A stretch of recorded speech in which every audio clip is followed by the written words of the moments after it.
करते जा रहे हैं साथ में आप लोग। बताइए,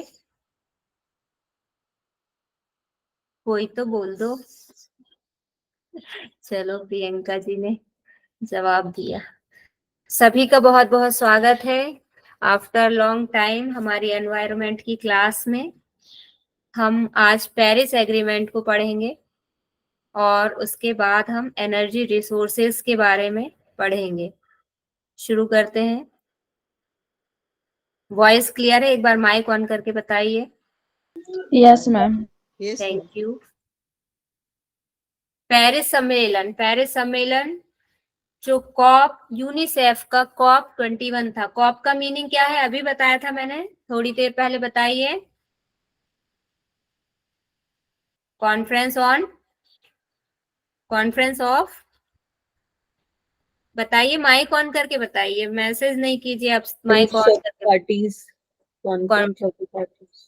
conference of the parties, very good. तो ये जो यूनिसेफ का 21 नंबर का कॉन्फ्रेंस था उसको ही पेरिस एग्रीमेंट कहा जाता है।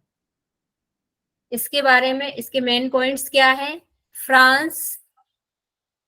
पेरिस फ्रांस में 2015 में ये आयोजित किया गया था।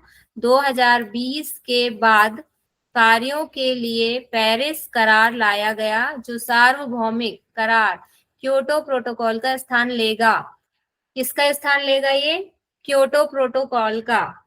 और मुख्य लक्ष्य वैश्विक औसत तापमान वृद्धि को इस शताब्दी, मतलब जो अभी चल रही है शताब्दी, सेंचुरी, उसमें पूर्व औद्योगिक स्तर से जो भी अभी हमारा इंडस्ट्रियल लेवल पे प्रोडक्शन चल रहा है, जितना भी चल रहा है उसमें 2 डिग्री की 2 डिग्री की क्या लाना है? 2 डिग्री सेल्सियस से नीचे रखना और आगे 1.5 डिग्री सेल्सियस तक तापमान वृद्धि को सीमित रखना। मतलब अभी जो भी चल रहा है, मान लीजिए 10 डिग्री चल रहा है तो उसमें कम लेके आना है, 2 डिग्री सेल्सियस से नीचे रखना है। इतना कम लाना है कि 2 डिग्री सेल्सियस से नीचे ही रहे और इस पे स्थिर रखना है कि इससे ज्यादा ना हो, इससे बढ़े नहीं, 1.5 से ज्यादा ना हो भविष्य में, इतना लेके आना है, मेंटेन करके रखना है। जैसे कोई वेट लॉस करता है, किसी का 80 किलो वेट है और उसकी हाइट के अकॉर्डिंग उसका 60 किलो होना चाहिए। अब उसने योगा करके 60 किलो पे ले आया अपना,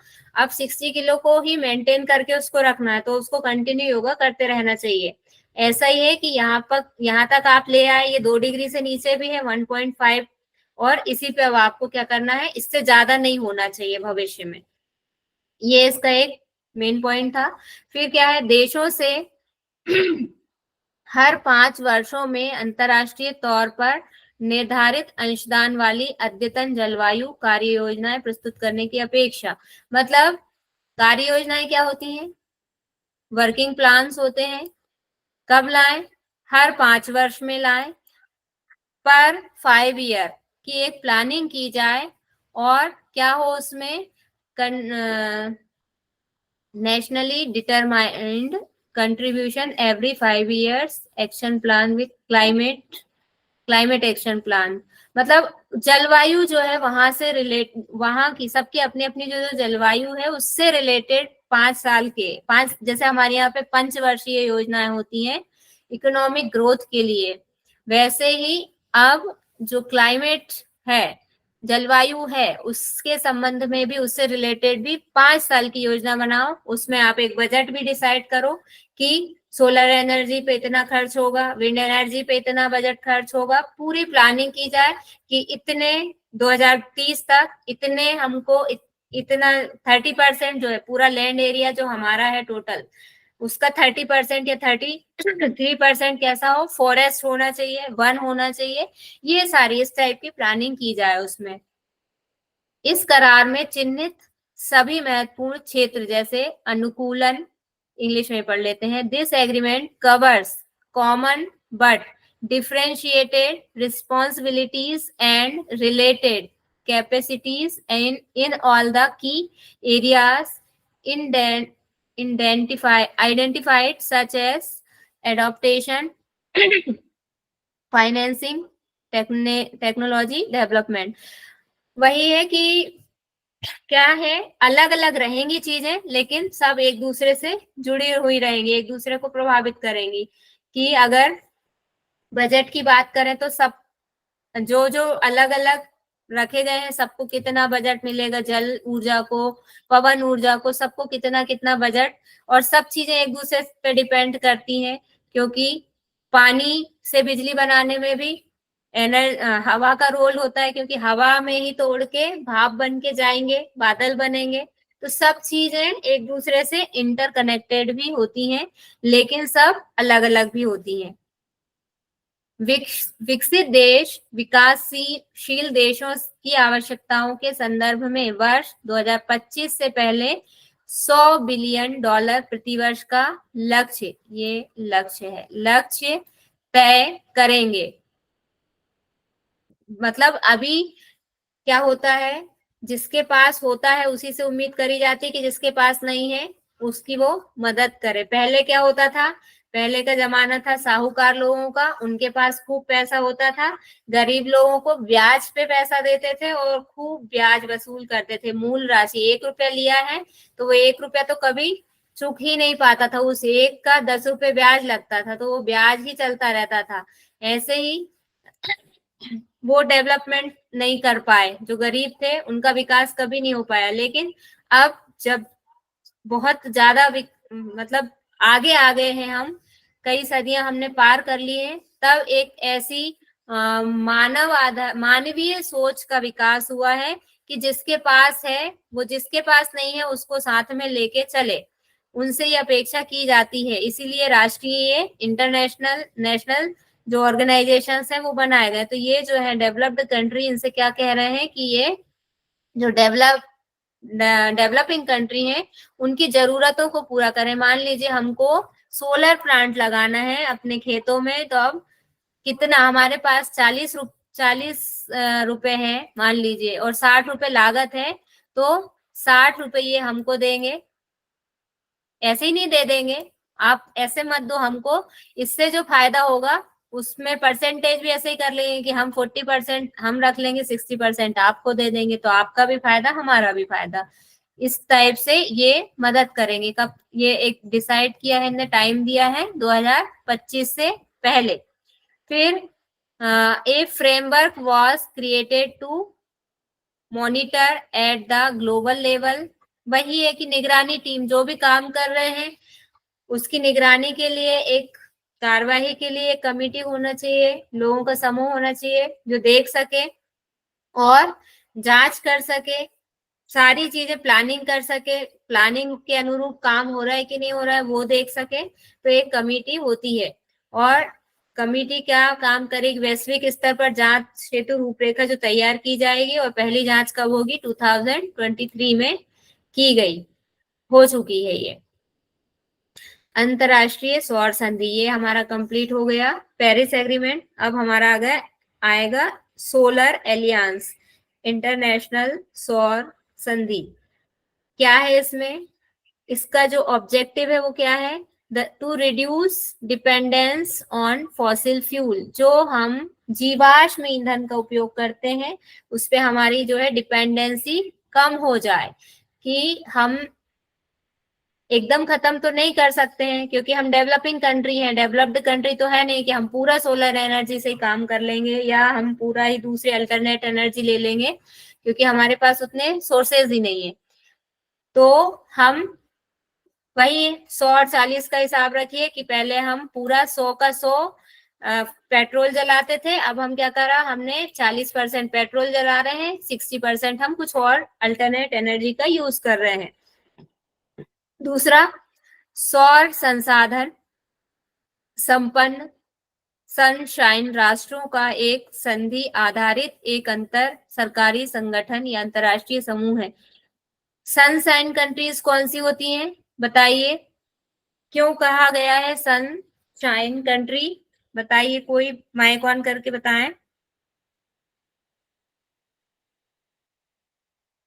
क्या आप सुन पा रहे हैं मेरी आवाज?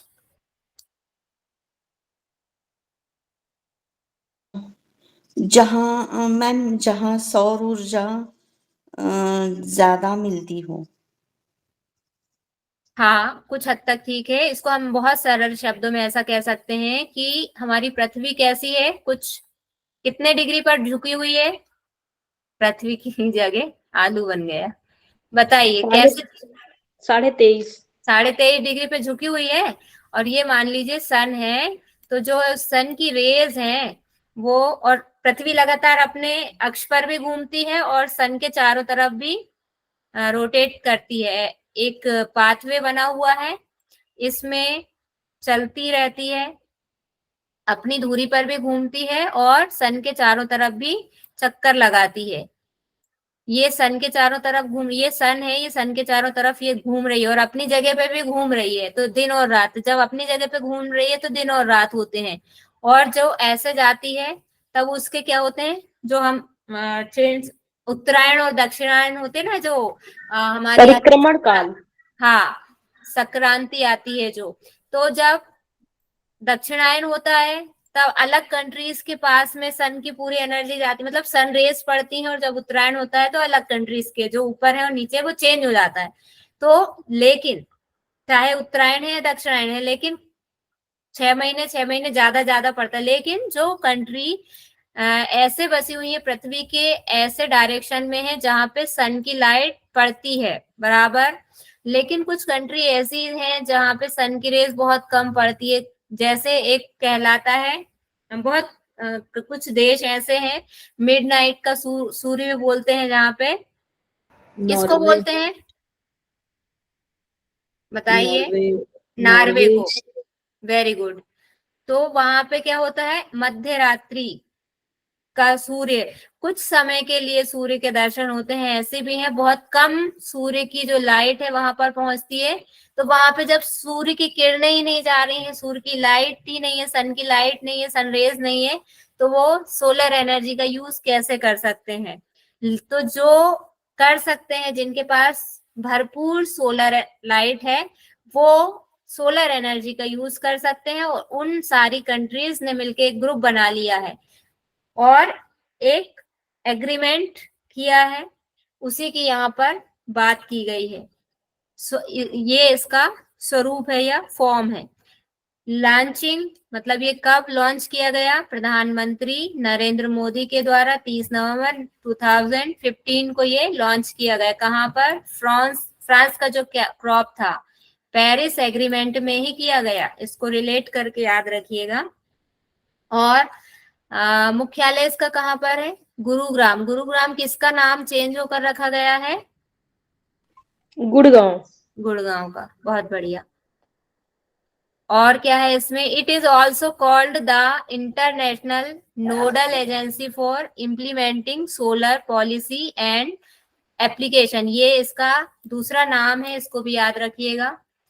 इसका संस्थापक सम्मेलन 2018 में प्रधानमंत्री नरेंद्र मोदी और फ्रांस के राष्ट्रपति, ये नाम याद रखिएगा, फ्रांस के राष्ट्रपति का इमेनुएल मैक्रो के नेतृत्व में कहाँ पे हुआ था, दिल्ली। और दिल्ली सौर एजेंडा के नाम से, ये नाम भी याद रखना है, क्या नाम था उसका, दिल्ली सौर एजेंडा के नाम से।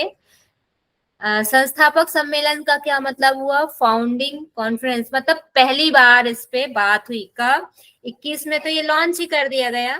कोई भी चीज लॉन्च हो डायरेक्ट तो नहीं हो जाती है, पहले उसके बारे में डिस्कशन किया जाता है, बताया जाता है, लोगों के सामने लाया जाता है कि हम ये ला रहे हैं। और जैसे कि कोई गाड़ी मार्केट में आती है, नई कार कोई आ रही है, तो उसकी न्यूज पहले आ जाती है और एक लॉन्चिंग डेट, उसी मतलब प्रोमो देते हैं जब, कि हम ये लेके आ रहे हैं, ये वाला व्हीकल, इसकी ये क्वालिटी है, इसकी ये कैरेक्टरिस्टिक्स हैं, विशेषताएं हैं, वो सब बता देंगे उसी में। और उसकी एक डिसाइड कर देंगे कि ये 21 दिसंबर से क्या हो रही है, लॉन्च हो रही है, आपको मार्केट में अवेलेबल हो जाएगी, आप खरीद सकते हैं। ऐसा ही इसमें इसको लाया गया, इसकी सारी डिटेल बताई गई, 2080 में लोगों के सामने लाया गया। और 2000 इसी में बता दिया कि इसको हम 2020 में लॉन्च करेंगे, और 2021 में इसको लॉन्च कर दिया गया। सॉरी, प्रधानमंत्री नरेंद्र मोदी द्वारा 30 नवंबर 2015 को पेरिस, हाँ सॉरी, COP21 था 2015 में, इसको लॉन्च किया गया था और इसके बाद में क्या है, इसकी स्थापना कर दी गई थी 2018 में। थोड़ा सा गलत एग्जाम्पल सेट हो गया। स्थापना कर दी गई इसकी, पहले लॉन्च किया और फिर लॉन्च के बाद में उसको फाइनली स्थापित कर दिया गया और इसका नाम क्या रखा गया, सौर एजेंडा इसको नाम दिया गया। ये हमारा क्या हो गया, पेरिस एग्रीमेंट हो गया, सोलर एलियंस हो गया हमारा। मतलब ये जो एक टॉपिक चल रहा था, कौन से नंबर का था हमारा टॉपिक, ये लास्ट वाला 7th टॉपिक था, वो हमारा कंप्लीट हो गया। अब हमारा 4th टॉपिक है एनर्जी नेचुरल, 4th नहीं 5th टॉपिक है हमारा नेचुरल एंड एनर्जी रिसोर्सेज। ये हम स्टार्ट करते हैं। इसमें हमको क्या क्या पढ़ना है, solar energy, wind energy, soil, hydro का मतलब जल से, पानी से, जियोथर्मल भूगर्भीय, बायोमास जो जैविक पदार्थ होते हैं उनसे, पेड़ पौधे, और न्यूक्लियर एंड फॉरेस्ट एनर्जी। इतने टाइप के हमको एनर्जी रिसोर्सेज पढ़ने हैं। तो सबसे पहले एनर्जी के हम बात करें कौन कौन से टाइप होते हैं, तो उसमें हम देखेंगे, सोर्सेज देखेंगे। बेस्ड ऑन यूज, उपयोग के आधार पे अगर हम बात करें तो 2 टाइप के होते हैं, कन्वेंशनल और नॉन कन्वेंशनल। कन्वेंशनल कौन से होते हैं, जो हम यूज करते चले आ रहे हैं, हमारे पिताजी, दादाजी, परदादाजी सालों से, सदियों से चले आ रहे हैं, वही सोर्सेस का हम यूज करते। पहले चूल्हे पे खाना बनाया जाता था, जंगल से लकड़ी काट के लाते थे। गुरुकुल परंपरा में भी देखा, शिष्य लोग जाते थे, लकड़ी काट के लाते थे और फिर उनको जला के एनर्जी, ऊर्जा प्राप्त करते थे। उजाले के लिए मशाल जलाई जाती थी। तो ये सब क्या है, परंपरागत स्रोत है, कन्वेंशनल है। और गैर परंपरागत क्या है, जिनका यूज अभी कुछ वर्षों से ही हमने स्टार्ट किया है, जो हमारा दिमाग थोड़ा सा चलना चालू हो गया, तब हमने इनको लेके आए। हमको लगा कि जो हमारा है वो खत्म हो जाएगा। पारंपरिक हमको पता चल गया कि एक लिमिटेड है, इसके बाद में ये हमको नहीं मिलेंगे। तो फिर हमने विकल्प कब हम ढूंढना चालू करते हैं, जब जैसे हमको कहीं जाना है, ट्रेन हमारी निकल गई या हमको लग रहा है कि हम टाइम से स्टेशन नहीं पहुंच पाएंगे, तो फिर हम क्या करेंगे, दूसरे ऑप्शन ढूंढना शुरू करते हैं कि क्या हम बस से जा सकते हैं, वहां पर टैक्सी बुक कर सकते हैं या बाइक से जा सकते हैं। फिर दूसरी चीजों पे हमारा माइंड दौड़ना शुरू करेगा। तो जब हमें लगा कि जो हमारे पास है, जो हम सालों से इस्तेमाल कर रहे हैं, वो खत्म हो सकते हैं, तो हम फिर दूसरी तरफ डाइवर्ट हुए। क्या है ये, इसमें 2 टाइप के होते हैं, based on limited and circular use and environmental approach. जो इनकी उपलब्धता है, जो एनवायरमेंटल हमारा एक दृष्टिकोण है, नजरिया है, या इनकी जो लिमिटेशंस है, यूज, इनकी जो हम सीमाएं हैं यूज करने की, कि हम उनको कैसे, जैसे क्यों जरूरत पड़ रही है हमको डेवलप, क्यों बोलना पड़ रहा है कि डेवलप जो कंट्री है वो डेवलपिंग कंट्री में इन्वेस्ट करें, इसीलिए क्योंकि हम हमारे है ना, कहते हैं ना हर एक इंसान की क्षमता होती है, कहते हैं ना जितनी चादर हो उतने पैर पसारना चाहिए। तो वो वाली बात है यहाँ पे कि हमारे पास है ही नहीं उतना, तो हम उसको ज्यादा यूज कैसे कर पाएंगे, वो वाली चीज है। चक्रीय उपयोग, रिसाइकल उसका हो रहा है या नहीं हो रहा है, उसके आधार पर ये 2 टाइप के होते हैं, नवीकरणीय और अनवीकरणीय, रीन्यूएबल और नॉन रीन्यूएबल। क्या होते हैं रीन्यूएबल, बताइए, कोई बताएंगे आप में से, रीन्यूएबल और नॉन रीन्यूएबल क्या होते हैं, माइक ऑन करके बताइए। जो आसानी से मिल जाए वो रिन्यूएबल, नवीकरण बार बार मिल सकते हैं। अनवीकरण जो मिलते हैं लेकिन बहुत टाइम लगता है उनको बनने में। और कौन बताएंगे, और भी बताइए कोई। जो ऊर्जा एक बार जल गया, it can not be reused, ठीक है, वो तो नॉन रिन्यूएबल हो गया। जो ऊर्जा again again it can be used, like solar energy है, ठीक है ना, इट कैन बी रीयूज्ड। जैसे वाटर एनर्जी है, it can be used reused. जैसे आपका हवा वाली है सर, पवन ऊर्जा वाली, दैट कैन जी। Be reused again and again. बहुत बढ़िया, बहुत बढ़िया। बस यही आंसर हम सुनना चाह रहे थे। आप लोग याद करने के लिए, जिनको थोड़ा सा भी कंफ्यूजन रहता है ना, याद करने के लिए ऐसे ध्यान रखिए। माचिस की तीली होती है, उसमें ये लगा रहता है फास्फोरस या जो भी मटेरियल रहता है जलाने वाला। आपने इसको जलाया एक बार, आग जल गई। माचिस की तीली चूंकि लकड़ी में ये लगा हुआ है विस्फोटक पदार्थ, तो ये जलती जाएगी, पूरी जल गई और खत्म, गायब। अब आप चाहें कि इस माचिस की तीली को दोबारा यूज कर लें, इवन आपने इसको जला लिया, ये पूरा नहीं भी जला, कई बार हम जलाया अपना और उसको बुझा देते हैं, फेंक दिया हमने, तो ये खुद से नहीं जलेगी। फिर अगर इसको जलाना है तो दिए की लौ में या किसी दूसरी चीज से आप जला पाएंगे। ये खत्म हो गई, ये आपने इस मटेरियल का यूज कर लिया, मीन्स ये खत्म, इसका काम होगा। अब आप इससे दूसरी बार नई एनर्जी ले सकते हैं, दूसरी बार आप इसका यूज नहीं कर सकते हैं। ये ही क्या होते हैं, नॉन रिन्यूएबल होते हैं। जो आपने एक बार जला लिया, खत्म कर लिया, मतलब खत्म, दोबारा नहीं मिलेगा। ऐसे ही जो आपने एक बार यूज किया लेकिन वो बार बार आप यूज कर सकते हैं, वो क्या होंगे, रिन्यूएबल होंगे। पानी का क्या होता है, ये पानी के सोर्स हैं अलग अलग, कोई पॉन्ड है, तालाब है, कोई सागर है, कोई नदी है, ये सब क्या है, पानी के सोर्सेज हैं। अब इनमें क्या होता है, ये यहाँ से अलग एनर्जी आप प्रोड्यूस कर सकते हैं, और ये हमेशा खत्म नहीं होते कभी। क्यों? क्योंकि इनका साइकिल होता है एक। ये इसमें ये भी ध्यान रखें कि ये नॉन साइक्लिक होते हैं, और ये कैसे होते हैं, साइक्लिक होते हैं, रिन्यूएबल जो है। पानी भाप बन के उड़ेगा, वेपर बन के, यहाँ जाके बादल बन जाएगा, और बादल फिर बरस जाएंगे, फिर इन सोर्सेज में पानी चला जाएगा। तो एक साइकिल चल रहा है, लेकिन इनका कोई साइकिल नहीं होता, ये एक बार यूज मतलब खत्म। ये है दोनों में अंतर। नेक्स्ट हम देखें तो परंपरागत और परंपरागत ऊर्जा स्रोत, यानी कन्वेंशनल एनर्जी रिसोर्स और नॉन कन्वेंशनल, वही है जो हम वहां डिस्कस कर चुके हैं। एग्जाम्पल इनके हम देख लेंगे। क्या होता है, लंबे समय से उपयोग किए जा रहे हैं, मात्रा में सीमित है। प्रदूषण का एक ये इंपॉर्टेंट पॉइंट है, जो परंपरागत होते हैं, कन्वेंशनल होते हैं, पॉल्यूशन का एक मेन सोर्स होते हैं, कारण होते हैं, और नॉन रिन्यूएबल होते हैं, अनवीकरणीय ऊर्जा स्रोत प्रायः इसकी श्रेणी में आते हैं। सभी जितने भी हैं नॉन रिन्यूएबल, वो सब इसमें आते हैं। और उदाहरण क्या है इसके, कोल, पेट्रोलियम और नेचुरल गैस, ये सब इसमें आते हैं।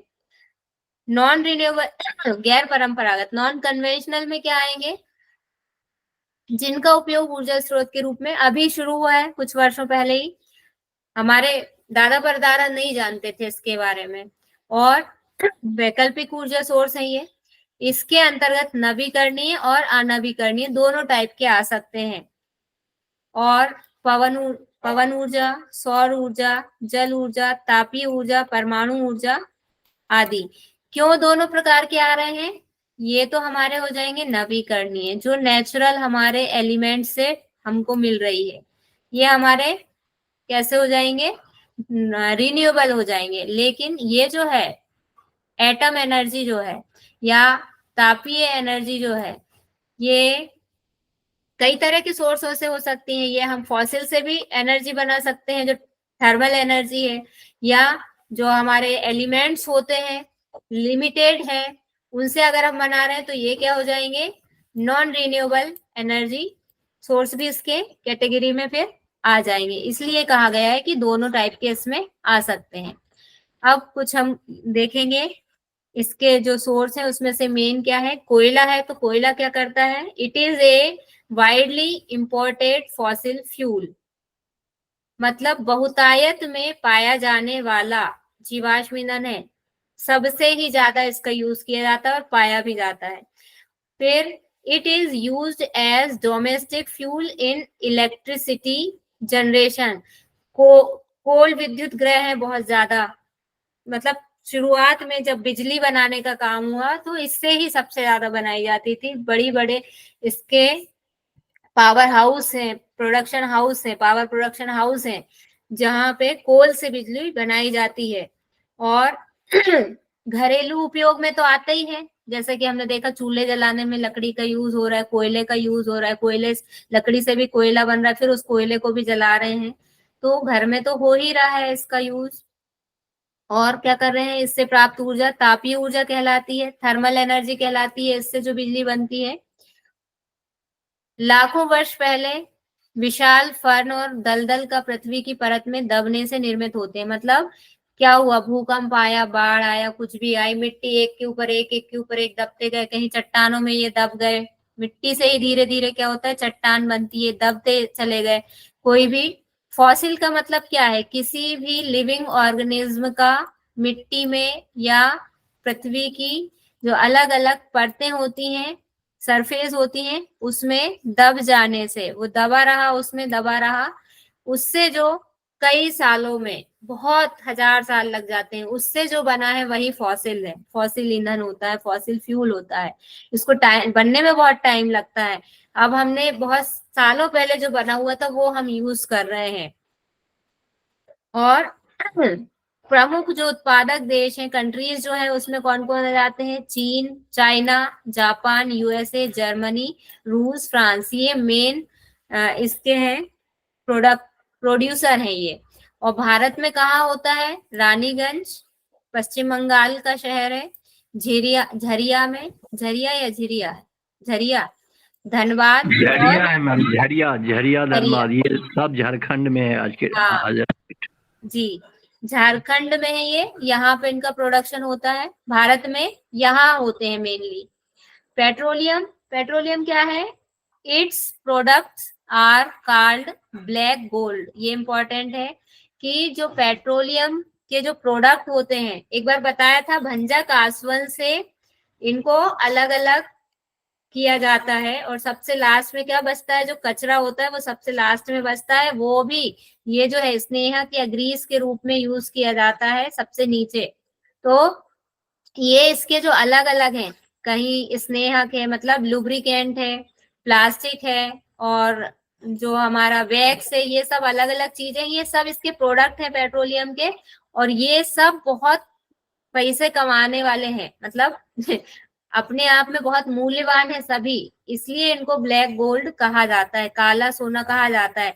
हालांकि ये कचरा है, एक के बाद एक इनको फिल्टर जब करते जा रहे हैं तो कचरा है, लेकिन ये कचरा भी बहुत हाई कॉस्ट में बिकता है, इसलिए इसको ब्लैक गोल्ड कहा जाता है। एग्जाम्पल क्या है, पेट्रोल, ये जो प्रोडक्ट है, इसके जो उत्पाद हैं उनके एग्जाम्पल है petrol, diesel, kerosene, wax, plastic और लुब्रिकेंट। भारत में कहाँ हो रहा है, मेन सोर्स क्या है इसके, मेन प्रोडक्ट्स प्रोड्यूसर है ईरान, इराक, सऊदी अरब, ये कंट्रीज हैं। इनमें पानी कम पाया जाता है, जहां भी खोदते हैं तेल निकल जाता है, तेल के कुएं होते हैं। जैसे हम बोरिंग करते हैं तो हमारे यहाँ पानी निकलता है, ये जब बोरिंग करते हैं तो इनके यहाँ पे ऑयल निकलता है।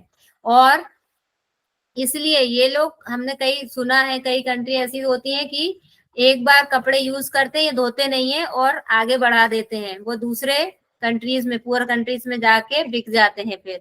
और यहाँ पे बहुत मतलब पानी की कमी है तो उसी हिसाब से चलते हैं, और यहाँ से फिर एक्सपोर्ट किया जाता है ये दूसरी कंट्रीज में जिनके पास नहीं है।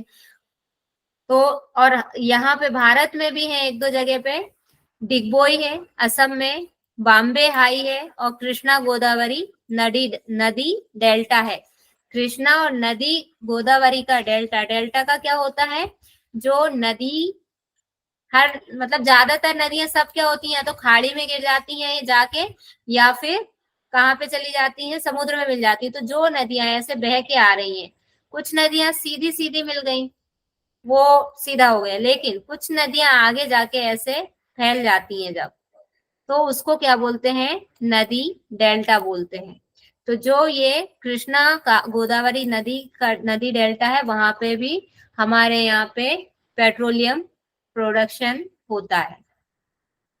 प्राकृतिक गैस क्या होती है, natural gas is found along petroleum deposits and it's released when extracting more refined oil. अभी जो हम पढ़ रहे थे ना कि ये ऐसे अलग अलग निकलते हैं, तो मतलब इन्हीं में रहती है ये जो पदार्थ है पेट्रोलियम, इसी में मिली हुई रहती है, और जब इसको अलग किया जाता है तो यहाँ से ये निकलती है नेचुरल गैस जो है। जो अनरिफाइंड जो की है ये, जो कि अनरिफाइंड तेल को प्राप्त करते समय निष्कासित होती है। घरेलू और कमर्शियल दोनों प्रकार से उपयोगी है। घर में भी हम यूज करते हैं, और कहाँ पर यूज करते हैं, कॉमर्शियल यूज भी हम इसका कर सकते हैं, करते ही हैं। मेन प्रोड्यूसर कौन है इसके हैं, रूस, नॉर्वे, यूके, नीदरलैंड। भारत में जैसलमेर, कृष्णा गोदावरी डेल्टा, त्रिपुरा, मुंबई के कुछ अपतटीय क्षेत्र, ये इसके भारत में क्या है, सोर्सेज है। ये हमारा हो गया नेचुरल गैस हो गया। अब सोलर एनर्जी की अगर हम बात करेंगे तो सोलर एनर्जी से क्या समझते हैं बताइए। सबने आपने देखे होंगे जब हम कहीं जाते हैं, आजकल हमारे यहाँ पे भी बहुत तेजी से इनका चल रहा है, जो हम फार्म्स देखते हैं, खेत जो देखते हैं, फील्ड जो देखते हैं, उनमें हम देखते हैं बहुत लंबे लंबे ऐसे सोलर पैनल लगे हुए रहते हैं। ऐसे देखे हैं सभी ने, बताइए यस और नो, माइक ऑन करके बताइए। Yes ma'am. तो ये एक नया क्या है, वैकल्पिक सोर्स है एनर्जी का। कैसे इनसे एनर्जी बनती है, दो टाइप से लेते हैं, एक photovoltaic cell solar power का यूज करके, और दूसरा कॉन्सेंट्रेटिंग सोलर पावर सिस्टम का यूज करके। इसमें क्या लेंस और मिरर का उपयोग किया जाता है। ये दिख रहा है ये वाला, एक इस तरह से होती है, ये जो है दूसरी वाली लेंस रहता है एक, और एक मिरर रहता है, उसका यूज करके बनाते हैं। और दूसरा ये फोटो वोल्टिक सेल है, जो ये सिर्फ प्लेट्स दिखती हैं, ये भी दूसरा, ये वाला क्या है, ये वाला है कॉन्सेंट्रेटिंग सोलर, एक लेंस है और एक मिरर है, और ये फोटोवोल्टिक सेल है। इसमें पूरा एक सिस्टम होता है जिससे यहाँ से बनती है, और बनने के बाद में पूरा एक पाथवे होता है, उससे जो है स्टोर की जाती है, फिर आगे उसको जनरेट किया जाता है। सर इसको आप, उमेश सर आपसे बोलूंगी मैं, आप एक्सप्लेन करेंगे क्या इसको? जी मैम। जी बताइए, आप इसको एक्सप्लेन करें। ये फोटोवोल्टाइक सेल से हम लोग बिजली बनाते हैं। जो सन से जो एनर्जी आती है, लाइट एनर्जी, वो यहाँ कन्वर्ट हो जाती है इलेक्ट्रिकल एनर्जी में, ठीक है। और उसको हम, उससे दो तरीके हैं, एक तो आपके जो पावर ग्रिड है उसके साथ जोड़ दिया जाता है। अभी जो प्रेजेंट ट्रेंड है उसकी बात मैं कर रहा हूँ मैम। जी जी जी, और दूसरा है कि उससे हम बैटरी को चार्ज करते हैं। जब जी बिजली नहीं होती है तो बैटरी ऑटोमेटिक टेक ओवर कर लेता है, और उससे हमारे बिजली की आपूर्ति होती है हमारे घरों में। जो जो डायरेक्ट ग्रिड के साथ जोड़ दिया जाता है, तो जो भी मीटर हमारा पब्लिक पावर सप्लाई सिस्टम होता है, तो उसमें से एनर्जी जो हम देते हैं ना, उसमें काउंट हो जाता है। और जो भी डिफरेंस होता है उसके हम, या तो हमारा प्रोडक्शन कम होता है तो वो हमें पे करना पड़ता है, जब हमारा प्रोडक्शन ज्यादा होता है तो दे आर पेइंग। सो इस तरह की कंडीशंस है नाउअडेज, जी ठीक जी है ना। जी जी, तो हम बहुत अपने घर के छतों के ऊपर हम लगवा सकते हैं इसको, जी ठीक। हाँ, तो दैट इज द सिस्टम। उसमें आज के डेट में 40% सब्सिडी भी मिल रहा है, ठीक है मैम। जी जी जी, बहुत बहुत धन्यवाद, बहुत बहुत धन्यवाद, बहुत अच्छे से आपने एक्सप्लेन कर दिया कि इसीलिए क्यों दे रहे हैं सब्सिडी, इसलिए दे रहे हैं ताकि हम सभी वैकल्पिक सोर्स की तरफ बढ़े। हम जो हमारे पारंपरिक हैं उनकी जगह पे हम इनका इस्तेमाल करें। अब नहीं है हमारे पास पैसे तो हम कैसे लगवाएंगे, तो हमको गवर्नमेंट जो है सब्सिडी देती है कि आप इतना, आपके पास जितना उतना लगाइए, बाकी का हम लगा रहे हैं। तो ये एक वैकल्पिक सोर्स है कि हमको डिपेंड ना रहना पड़े कि जो है उसी पे हम डिपेंड है और हमको नहीं मिल पा रही, हम इसका यूज करके भी बहुत कुछ कर सकते हैं। नेक्स्ट हमारी आ जाती है विंड एनर्जी। विंड एनर्जी कैसे बनती है?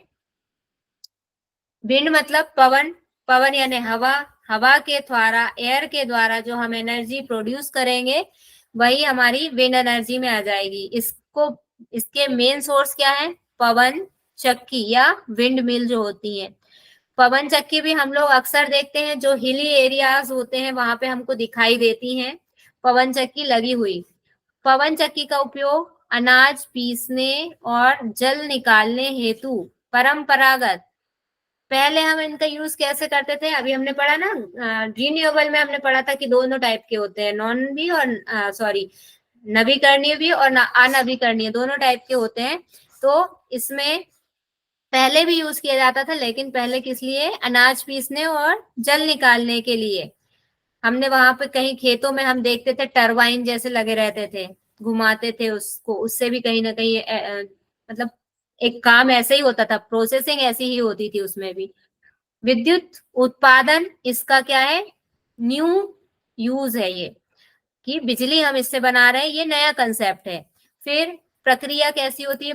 प्रोसेस क्या है इसकी? पवन से विद्युत उत्पादन हेतु पवन चक्कियां समूह में तटीय क्षेत्रों में, पर्वत घाटियों या जहां भी सतत प्रबल हवाएं चलती हो, मतलब जहां पे जो हिल एरियाज हैं, जहाँ हवा कहाँ ज्यादा चलती है? पहाड़ों पर ऊपर ज्यादा हवा चलती है, और या पठारों पर वहां पे ज्यादा, या खाली मैदान है वहां पे ज्यादा हवा चलती है। तो जिस भी जगह पर, ऐसे लैंड पर जहां पे एयर अच्छी है, खूब चल रही है, हवा पर्याप्त मिल रही है, वहीं इनको लगाएंगे, तभी तो फायदा है, क्योंकि हवा से ही ये इसके जो है पंखे होते हैं वो घूमते हैं। ये देखिए, ये पहले वाला है, पहले ऐसे होते थे बड़े बड़े पवन टरबाइनों में प्रायः 3 रोटर पंखियां होती हैं।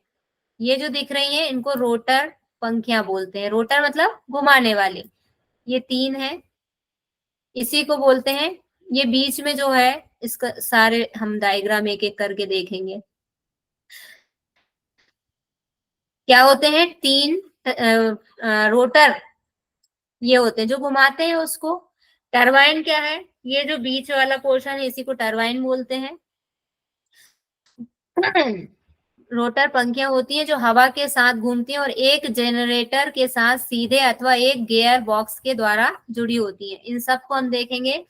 ये इसका हम पहले ये ओपन कर लिया हमने, यहाँ पे इसको देखिए, इस वाले डायग्राम में सारी चीजें अलग अलग दी हैं। ये जो दिख रहा है ना बॉक्स अंदर का, ये इसकी चीजें हैं। ये इसमें ये एक गियर बॉक्स होता है, ये एक ब्रेक होता है, और ये जनरेटर होता है। ये क्या काम करता है? गियर बॉक्स क्या काम करेगा बताइए? गियर का क्या काम होता है? गाड़ी चलाते हैं सब लोग, आप लोग बताइए गियर क्या काम करता है? गियर स्पीड को कम करता है या बढ़ाता है? एग्जैक्टली जैसे बहुत तेज हवा चल रही है तो उस कंडीशंस में ब्रेक भी लगाना पड़ सकता है, सो जी दैट इसके फिन्स डैमेज ना हो। और जब ये एक रोटेशन होता है उसके बदले में जनरेटर को कई रोटेशन रोटेट कर देता है, इसलिए जी गियर्स लगाए जाते हैं। जी, मतलब हमने यहाँ इसको एक बार घुमाया, कहाँ चला गया पेन? ये हमने इसको एक बार, मतलब हवा ने, हमने क्या, हवा ने इसको एक बार घुमाया तो ये इसके 1 के 10 हो जाएंगे। ये है कहने का, सर जो कह रहे हैं उसका मतलब ये है कि हवा ने तो एक बार घुमाया, लेकिन ये उसकी स्पीड को बढ़ा के 10 बार इसने घुमा दिया। हवा ने अगला राउंड घुमाया, उसके पहले इसने इसको 10 बार घुमा दिया। ये है, यही कहना है ना सर आपका? Yes ma'am. जी, तो इसलिए इसकी स्पीड जो होती है वो मतलब RPM, regulation per minute. RPM का मतलब क्या है? Regulation per minute. Regulation ma'am, rotation. Sorry हाँ, वो रेगुलेशन वैसे ही आएगा, यहाँ पे यही वर्ड यूज। रेगुलेशन बिल्कुल डिफरेंट है मैम। थोड़ा मैं, I am very sorry to say, जी जी मैं जी, स्किल से नहीं हूँ कोई इसलिए बात मैं नहीं थोड़ा। जी। रोटेशन घुमाने घुमाने के लिए यहाँ पे यूज किया है। तो इसका रेशियो जो है 1:90 आएगा। मैक्सिमम स्पीड इसकी कितनी है? 80 किलोमीटर पर आवर्स। ये दोनों चीजें आपको ध्यान रखनी है। एक इसमें होता है नेसल। नेसल क्या है? सबसे मुख्य भाग है, यही बिजली बनती है। नेसल में ही जो है बिजली का प्रोडक्शन होता है। ये सारे पिक्चर में क्लियर है। एक इसमें क्या है? जेनरेटर शाफ्ट भी होता है, एक बेड प्लेट होती है और एक मेन। ये इतना कुछ इंपॉर्टेंट नहीं है, ये बस समझने के उससे है। बस ये है कि मेन सोर्स क्या है? विंड एनर्जी का पवन चक्की है, और उसमें भी एक गियर बॉक्स होता है जो इसकी स्पीड और ये वाली चीज है, उसको आपको और इसका रेशियो ध्यान रखना है। एक चीज और होती है इसमें, इसको बोलते हैं यॉ। और अगर ये अपना काम कर रहा है तो इसकी प्रोसेस क्या कहलाएगी? यॉइंग। मतलब ये पूरा जो है जहां बिजली का प्रोडक्शन हो रहा है, वो नीचे के जिस पिलर से जहां पर जुड़ा हुआ है वहां से। आपने टेबल फैन देखे ना, बहुत सारे टेबल फैन क्या करते हैं, हम उसमें एक ऑप्शन रहता है, बटन रहता है, हम उसको अगर एक्टिव कर देते हैं तो पंखा घूमता है, फिर चारों तरफ एक ही जगह नहीं रहता, एक डायरेक्शन में नहीं रहता है। अभी इधर है, फिर थोड़ी देर घूमता घूमता जाएगा, यानी हॉल में जितने लोग बैठे हैं वो सबको हवा दे सकता है, किसी भी साइड बैठा हो कोई। तो ऐसे ही यहाँ पर ये जो काम हो रहा है, यहाँ जो जुड़ा हुआ है, तो ये जो प्रोसेस हो रही है कि ये जैसी हवा होती है, हवा के डायरेक्शन में ये इसको पूरा घुमा देता है, तो इसी को बोलते हैं या। और ये जो प्रोसेस हो रही है उसको बोलते हैं याइंग। ये कैसे होता है? पिलर नीचे से कैसा होता है? खोखला होता है। क्यों? ताकि, और इसमें जो है ये सीढ़ियां भी लगी रहती हैं, अगर ऊपर के पार्ट में किसी में खराबी आए तो उसको ठीक किया जा सके अंदर से जाके। और यहाँ से वायर, जो हमारे डोरी होती है लाइट की, वायर्स होते हैं, वो भी यहाँ अंदर से, अगर बाहर से रखेंगे तो धूप में और भी कई तरह से वो हवा ज्यादा तेज चली तो टूट के खराब भी हो सकते हैं। तो ये यहाँ से ही इनको अंदर से लेके आया जाता है। फिर ये प्रोसेस है कि कैसे बन रही है, यहाँ से ये बन रही है, बिजली बनने के बाद में इन वायर्स के थ्रू नीचे आ गई, और इसको आगे फिर इन पावर हाउस में स्टोर कर लिया। स्टोर करने के बाद में ये जो एक सिस्टम होता है, इससे आगे इसको डीसी और एसी के थ्रू आगे बढ़ा दिया जाता है, घरों तक पहुंचा दिया जाता है। Anemometer for direction control of wind. Anemometer एक लगा होता है इसमें पीछे, जो डायरेक्शन, ये जो दिख रहा है ना एंटीना जैसा, 4 इसमें ये लगे हुए हैं, ये एनीमोमीटर है, ये डायरेक्शन का कंट्रोल करता है। इतनी चीजें इसमें होती हैं विंड मिल में। क्लियर है इतना? मेन इसके जो पॉइंट्स हैं वो हम 2-3 देख लेते हैं, फिर ये हम कल पढ़ेंगे आगे की एनर्जी सोर्स। मुख्य तथ्य, मेन पॉइंट्स। भारत में पवन ऊर्जा उत्पादन के लिए उपयुक्त प्रदेश तमिलनाडु है, आंध्र प्रदेश है, गुजरात है, कर्नाटक और केरल है। ये सब कहाँ के एरिया हैं? बताइए क्या विशेषता है इनकी? कोस्टल एरियाज हैं। कोस्टल एरिया है, वेरी गुड। यहाँ पे ज्यादा हवाएं चलती हैं, इसलिए यहाँ पे इनको अनुकूल माना जाता है विंड मिल को लगाने के अकॉर्डिंग। एशिया का सबसे बड़ा पवन ऊर्जा उत्पादन केंद्र कहाँ पर है? गुजरात के कच्छ जिले में स्थित मांडवी में है, इसको याद रखिएगा। एशिया का सबसे बड़ा पवन फार्म तमिलनाडु के मुप्पंडल में है, और महाराष्ट्र के सतारा में भी एक पवन ऊर्जा संयंत्र स्थापित किया गया है, लेकिन ये सबसे बड़ा नहीं है। अक्षय ऊर्जा, अक्षय का मतलब क्या होता है? जिसका कभी क्षय ना हो, खत्म ना हो, समाप्त ना हो। नवीकरणीय ऊर्जा का 70% जो है, 70% जो है वो किससे प्राप्त होता है? विंड एनर्जी से ही मिलता है। क्यों? हवाएं तो चलती रहती हैं, बारिश हो रही है तब भी हवाएं चलती हैं। सोलर एनर्जी का क्या होता है? बादल आ गए तो सनरेज हम तक पहुंच नहीं पाती हैं प्रॉपरली, लेकिन हवाएं तो हमें हमेशा मिल सकती हैं। इसलिए 70% जो है अक्षय ऊर्जा का या रिन्यूएबल एनर्जी का हमको विंड एनर्जी से ही मिलता है। पवन ऊर्जा के मुख्य उत्पादक कौन है? मेन प्रोड्यूसर चीन सबसे ज्यादा, उसके बाद यूएसए, जर्मनी और भारत 4th नंबर पे है। इसीलिए हमने इनको इस क्रम में लिया है क्योंकि हम 4th नंबर पे हैं, याद रखिएगा ये भी। चलिए, ये हमारा हो गया है एनर्जी रिसोर्स में विंड एनर्जी और सोलर एनर्जी दोनों हमारी हो गई हैं। अब हम इसके आगे का कल पढ़ेंगे। इतना सबको